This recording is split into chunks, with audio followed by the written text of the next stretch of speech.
Welcome to The Explainer. Today, we're diving into a really wild collision of worlds. I want you to picture something for a second. We're going to connect a 1932 Scottish legal case involving a decomposing snail to the exact mathematical architecture of a 2026 deep learning algorithm.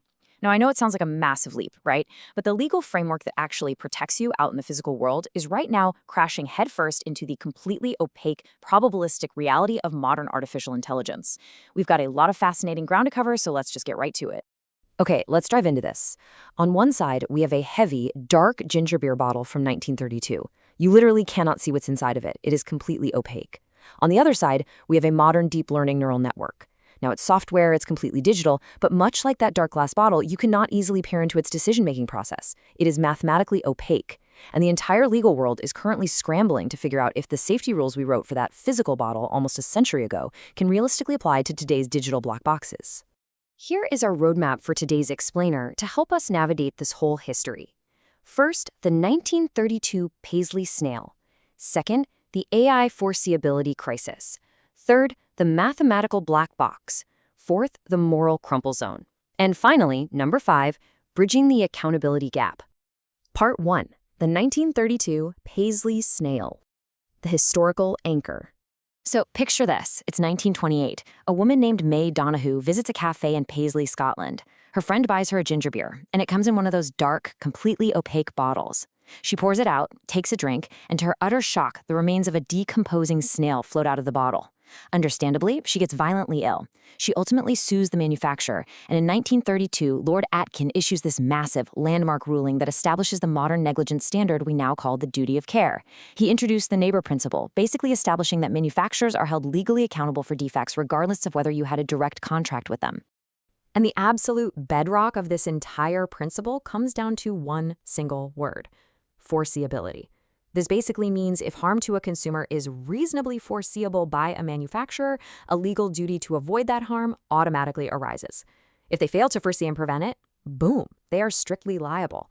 You really want to lock that word in your mind because foreseeability is the crucial linchpin of our entire modern consumer safety net. Part 2, AI foreseeability, the crisis. Fast forward to today, and that foundational framework from 1932 is being pushed to the absolute breaking point.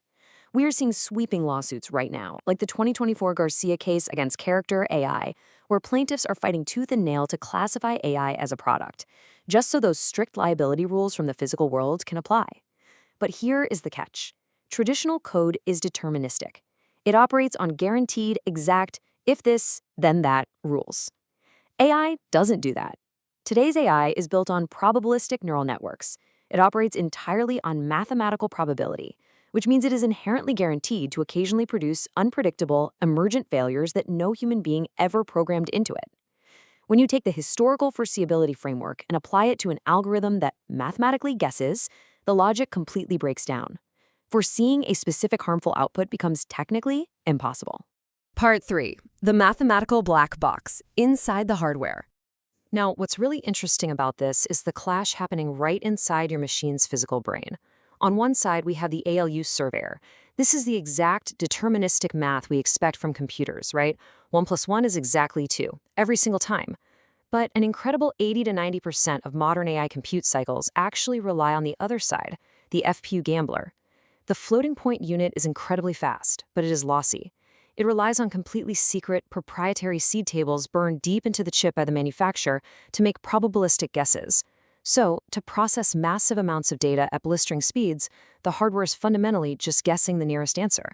And because the hardware is guessing, we trigger something researchers actually call the wood chipper effect.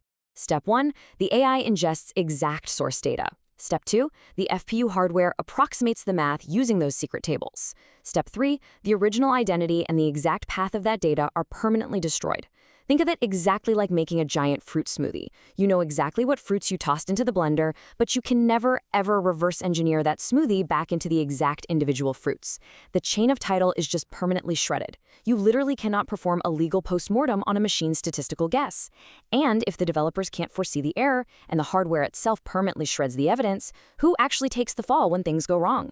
Part 4, the moral crumple zone, the liability sponge. This brings us to a terrifying yet brilliant concept coined by tech scholar Madeleine Claire Elish. Just like the front of a car is explicitly designed to crush upon impact to protect the main cabin, humans are increasingly kept in the loop of highly complex automated systems for one specific reason: to absorb the crushing legal and ethical impact when the algorithms inevitably crash. That's right, tech companies are essentially using you as a liability shield. So the crucial point is this concept right here, agentic tort. When you stand on what we call the semiotic bridge, issuing commands to an AI, the law dictates that you hold the ultimate burden of liability. The machine is just a scripter, it can't go to jail, it cannot be sued. If the AI hallucinates bad data or violates copyright or breaks a law, the proximate cause shifts entirely to your human error because you failed to supervise it. If you're just blindly trusting the probabilistic output of these systems, you are passively volunteering to be the liability sponge for a multi-billion-dollar tech company. Part 5. Bridging the accountability gap. Closing the gap. So how do we resolve this massive friction between 1932 law and 2026 technology? Well, from a legal standpoint, scholars are proposing entirely new frameworks, like this really fascinating proposal from the University of Missouri.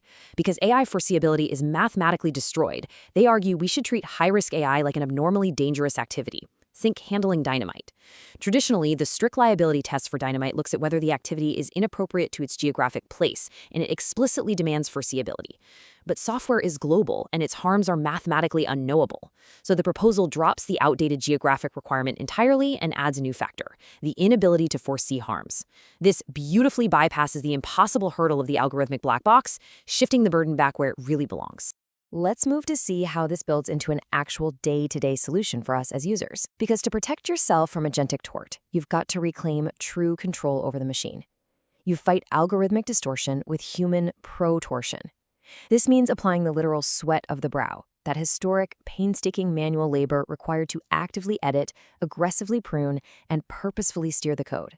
You do this by using exact deterministic text across the semiotic bridge, forcefully bending the machine's random guesswork back toward your verifiable human mandate. You have to be the sovereign pilot here, not just a passive consumer. As these opaque black box systems integrate into literally every single aspect of our lives, I want to leave you with a final provocative thought to chew on.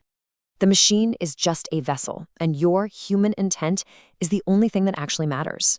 So will you actively pilot these systems with precise, unalterable intent?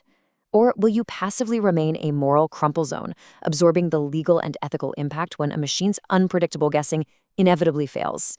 The choice of how you ride into the digital expanse is entirely yours. Thank you so much for joining me on this explainer. Keep questioning the code, and I will catch you next time.